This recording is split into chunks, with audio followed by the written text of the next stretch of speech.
आश्वासन नाही तर प्रत्यक्षात काम दिसते. आम्ही येतोय तुमच्या प्रभागात, तुमचं मत, तुमच्या समस्या, तुमचा नगरसेवक.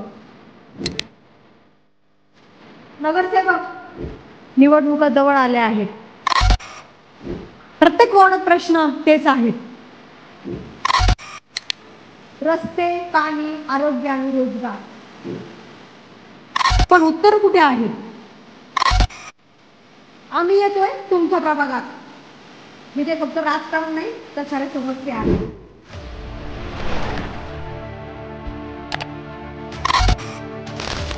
आपल्या मतदारांचे प्रश्न उमेदवारांच्या उत्तरांसोबत. पाण्याचा प्रश्न वर्षानुवर्ष आहे. एकदा निवडून आले की इकडे फिरकत सुद्धा नाही. आम्हाला हवा आहे काम करणारा नगरसेवक. मी वैष्णवी कदम. पार्सल खबर सोबत आम्ही येतोय तुमच्या प्रभागात.